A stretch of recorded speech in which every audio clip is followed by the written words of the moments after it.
It's very, very, very old. They've found acupuncture stones 10 to 4,000 years ago in the New Stone Age. It was referenced in the Old Stone Age, which is 10 to 100,000 years ago. But it really started to develop in the Shang Dynasty, which was like a period of philosophical thinking. This is where philosophy and theory began to be developed and recorded, and that was 1600 to 1050 BCE. And what's relevant to our audience here is that in 200 AD, we had the Shanghanlan written. This was the first text written about epidemics, infectious illness, and it includes the theory and formulas that we use today for viral and post-viral illnesses. And Dr. Wen is actually an expert who teaches on this to the doctorate level and post-grad Chinese medical providers. And Chinese medicine, right now, functional medicine is a big term, right? I practice functional medicine. And functional medicine is really taking off right now because there's this paradigm shift between treating you like a car and like pulling out your gallbladder and replacing it and treating you like parts, but instead looking at the whole person of all of the aspects that influence your health and how organ systems interact. But Chinese medicine has been doing this for a very long time. We view the person as a complex, multifaceted, interconnected being that requires balance and homeostasis and regulation to restore health. We look at internal factors like physical constitution. What does that mean? Everybody has like their thumbprint is their health thumbprint. Everybody's unique. Some people have weak immune systems. Some people have had digestive issues. Everybody has strengths and weaknesses in their health. We look at organs, we look at organ systems, we look at meridians, that's a typo there, I'm sorry. We look at the interaction between organ systems and that might create other patterns. We look at layers of defenses. We look at body fluids, blood flow, chi flow, that's energy flows. As everything's in balance and moving harmoniously, then the person should have pretty good health. We look at your mental emotional state, which is critical for your health as well. We also look at external factors, climate, weather, pathogens, bacteria, virus, mold, your living conditions. Is it hot? Is it cold? Is there air pollution? Your physical and emotional traumas, your diet, your lifestyle, and so much more when we assess a patient.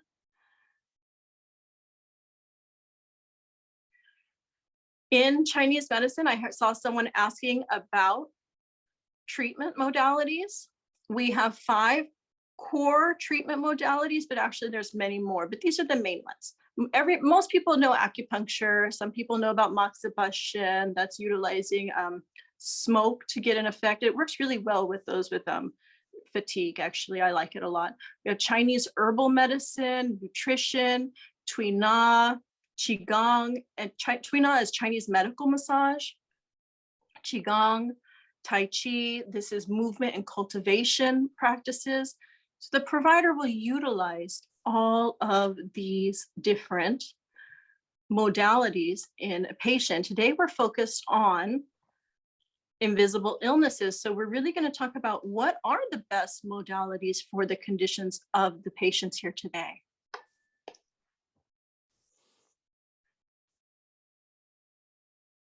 And to go back to that traditional Chinese medicine is the OG functional medicine. I have a quote from the Huangdi Neijing, which was written 2600 BC-ish and compiled about 300 BC. And it says, the superior doctor is able to gather all techniques and use them either together or separately to flexibly adapt to a changing environment, lifestyle, and geography, and to consider many variables in the treatment of a condition. But we're in America in 2022, so here's some nuts and bolts. When you are looking for a provider, it's really important that you have someone who is qualified, and every state is different. So I want to give you some generals on what you should be looking for to ensure that you are in educated and licensed hands.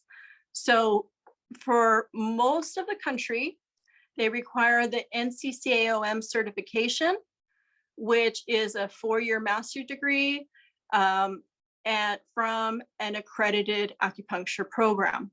California state is different. They have their own requirements. They require a little more education. And those who have out-of-state licensures or NCCAOM, California, you have to take California Acupuncture Board. It's a very difficult and rigorous board. So the standard's a little bit different in California.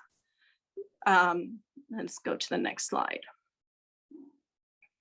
There's a lot of different titles, and this is where it can get confusing. So I just wrote them out. You're going to get all these slides later, but you want to look for the L.Ac, that means the person's licensed, and the NCCAOM, which would be a DIPLOM, meaning they have acupuncture and Chinese herbs, or DIPLAC means they have acupuncture, they pass the acupuncture board training, or CH for Chinese herbs. OM means both. We have doctorates now. The PhD and DAOM are the highest doctorate. That's 2 extra years.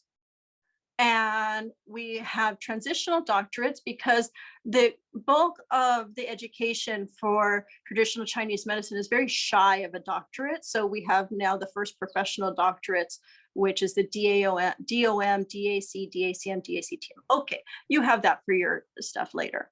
But one thing that we do want to point out, and I'm going to put the link for this so when you are looking for a provider, you understand what's required.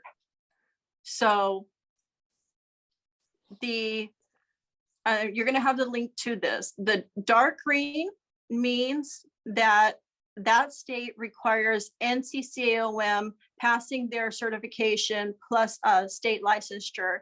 That's dark green.